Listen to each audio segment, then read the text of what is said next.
हाँ, ललही छठ माँ की एक दूसरी कथा सुनिए। रामपुर में एक किसान परिवार रहता था। किसान के लड़के का विवाह हो चुका था। उसकी एक लड़की थी जो कि विवाह के योग्य हो चुकी थी। बहू लक्ष्मी और ननंद रमा दोनों सहेली जैसी थी। रमा की माँ भी अपनी बहू को बहुत प्यार करती थी। एक दिन रमा और लक्ष्मी दोनों खेत जाने की सोचती हैं। माँ से आज्ञा लेकर साथ में कुदाली दुकनी लेकर खेत जाती हैं। लक्ष्मी अपनी ननंद से कहती है, तुम यहाँ पर बैठना, तब तक मैं खेत में कांटा, लकड़ी, घास इत्यादि पड़ा है उसे बीन लेती हूँ। ऐसा कहकर लक्ष्मी काम में लग जाती है। इधर रमा जहाँ बैठी है वहीं पर नाग का भिंगोरा था। रमा बैठे बैठे वहाँ मिट्टी की लकड़ी से खोदने लग जाती है और अनजाने में नाग के 5-6 अंडों को भी फोड़ देती है। इससे नागिन को बहुत ही गुस्सा आता है और वह रमा को काटने के लिए आती है। रमा चिल्लाती हुई दौड़ती हुई, इतने में रमा के पीछे नागिन को आते देख लक्ष्मी रमा को अपने पीछे करके नागिन से हाथ जोड़कर प्रार्थना करती है और कहती है, हे माँ, आप मेरी ननंद की भूल को क्षमा कीजिए। बदले में आप जैसा भी कहेंगी मैं करूँगी।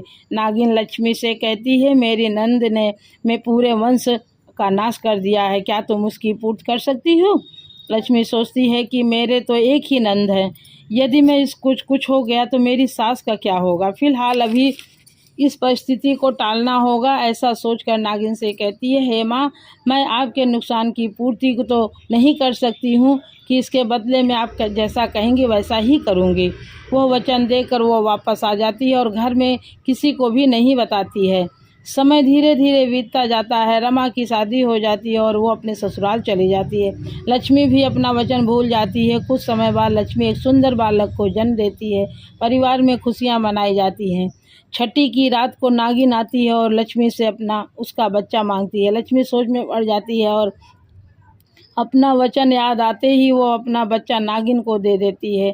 दूसरे दिन सुबह जब सब बच्चों को लोप होने की खबर मिलती है तो घर में मातम छा जाता है।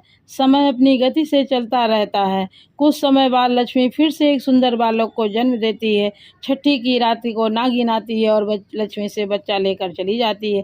घर में फिर से मातम छा जाता है। समय धीरे धीरे बीतता जाता है। धीरे धीरे करके लक्ष्मी अपने 5 बच्चों को नागिन के हवाले कर चुकी होती है। उसकी सास अब उसे ताना कसने लगती हैं और उसे दुख देने लगती हैं। कुछ समय के बाद लक्ष्मी 6वीं बार गर्भ धारण करती है तो उसकी सास उसे डायन कहकर घर से निकाल देती है। अब ऐसी स्थिति में लक्ष्मी अपनी माँ के घर पहुँचती है। अपनी बेटी को ऐसी दयनीय स्थिति में देखकर माँ को दिल बहुत दुखी होता है और अपनी बेटी से पूछती है, तेरी ऐसी हालत कैसे हुई हो गई है?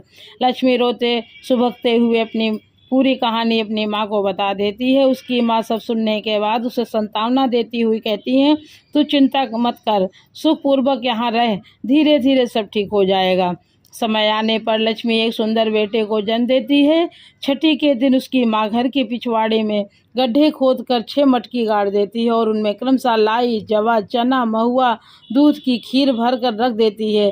रात में नागिन आती है तो सभी चीज़ों को खाते खाते जब महुआ खाती है तो उसे बहुत प्रिय लगता है। उसके बाद वो खीर खाती है। इस प्रकार वो पूर्ण रूप से संतुष्ट हो जाती है।